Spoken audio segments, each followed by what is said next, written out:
The story just writes itself. 1 versus 2, undefeated, meeting up in the Big Ten championship game.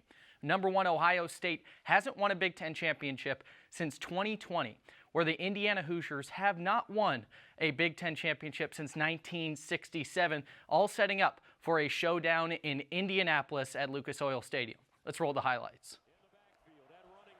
Starting off in the first quarter, it's Julian Sayin who drops back, and his pass is intercepted by Lewis Moore, who returns it to the 23-yard line, setting up for the Hoosiers in the first quarter. That'll set up for a Nico Radicic 29-yard field goal, which he slots through the uprights, 3-0 Indiana in the first. Mendoza will start at the end of the first quarter, and his pass is tipped and intercepted by Davison Igbinosun, putting the Buckeyes in the red zone at the end of the first quarter. Setting up here on the 9-yard line, it's Julian Sayin, 2nd and goal. Sayin jumps out in the pocket, rolls to his right, and he finds Carnell Tate in the end zone. Future first-round pick, putting the Buckeyes up early. Now back to start of the second quarter, it's Julian Sayin who goes deep for Jeremiah Smith. Money on the rise. Smith will go down at the 22. The Buckeyes still lead 7-3 early in this second quarter. Jaden Fielding will slot home a 30-yard field goal, and Nico Radicic will immediately answer 10-6 going into halftime at Lucas Oil Stadium. Mendoza to start the third quarter, looking deep from his 10-yard line. He finds Charlie Becker, his roommate, and Becker will go down around the 30-yard line, still 10-6 in favor of the Buckeyes. Now it's Mendoza looking left. He has Elijah Surratt in the end zone, and Surratt puts the Hoosiers up 13-10. Everybody in Indianapolis can feel the Hoosier hysteria. It's Fielding now, and he misses a 27-yard chip shot. Fielding continuing the horrible kicking from Ohio State. Now Julian Sayin, no time left, will throw from his own 10.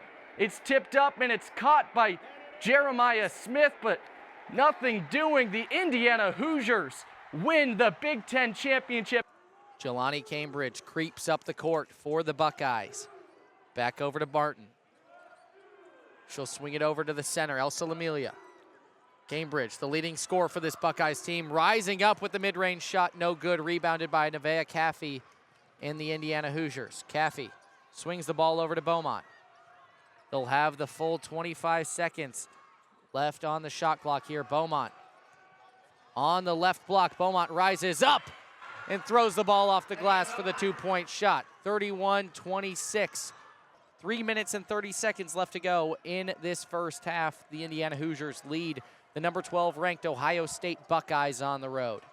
Beaumont up to 11 points on the night, already into double figures, having herself a night on the road.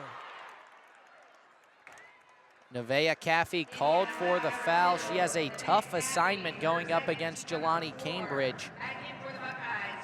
3 minutes and 15 seconds left to go in this first half.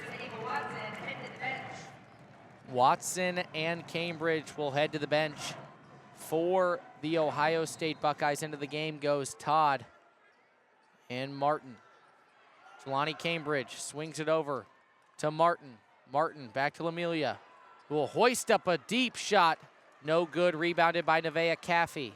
The Hoosiers push the ball up in tempo. On the left wing, it's Beaumont. Beaumont, who looks to feed the ball on to the left block. Now it's back out to the top of the key. Shea Chesky, a great crossover to the three-point shot, and Shea Chesky gets it to go. 34-26, 2:48 left to go in the first half. The Indiana Hoosiers lead the Ohio State Buckeyes on the road. Lamiglia over to Jelani Cambridge now on the right wing. Cambridge over to Gray. Gray dribbling with the left. She'll reset it back out to Martin.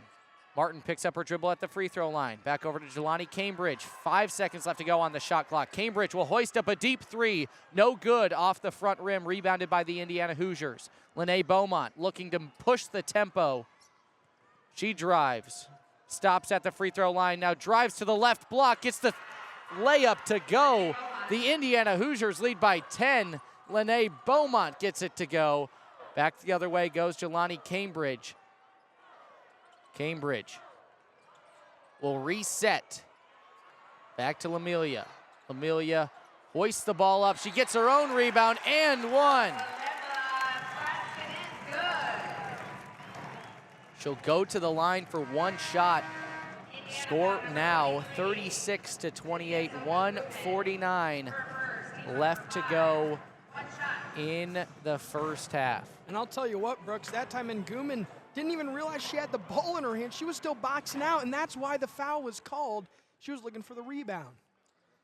The free throw no good, rebounded by Beaumont for the Indiana Hoosiers. Still an 8-point Indiana Hoosier lead in Columbus, Ohio.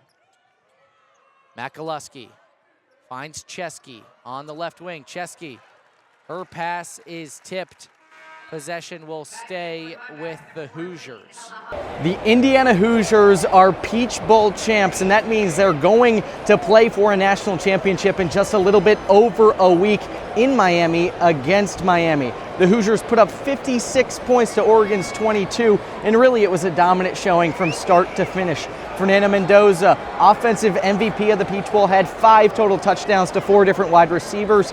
The defense was ferocious, forcing 3 turnovers, 2 turnovers on downs. And the special teams, they dominated the blocked punt at the end of the game. Really, the Hoosiers dominated in all 3 phases of the game. The Hoosiers will now rest up for a little bit over a week before they head to Miami for the national championship game. But Curt Cignetti has now engineered one of the greatest stories in all of sports history, not just college football. The Indiana Hoosiers are playing for a national championship game against Miami.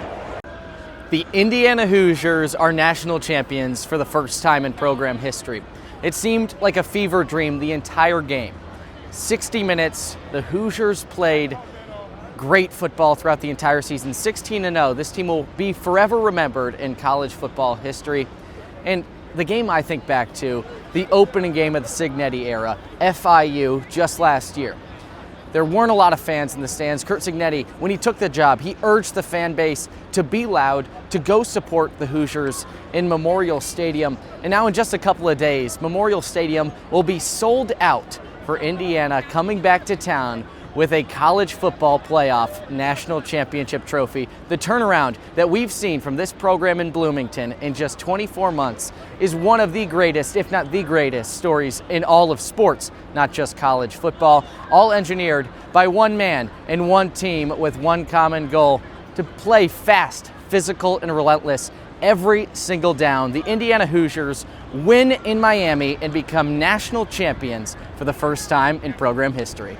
James Franklin has won a lot of games at Penn State, but his track record in top 10 matchups has been shaky. That's the hurdle he and the Nittany Lions need to clear to stay in the playoff hunt. Quarterback Drew Aller has been steady, but the offense really runs through running backs Nick Singleton and Katron Allen, one of the best backfield duos in the country. The defense is led by Denai Dennis Sutton off the edge and has talent to disrupt Oregon's rhythm. The question is, can Franklin finally get his team to finish on the biggest stage under the brightest lights?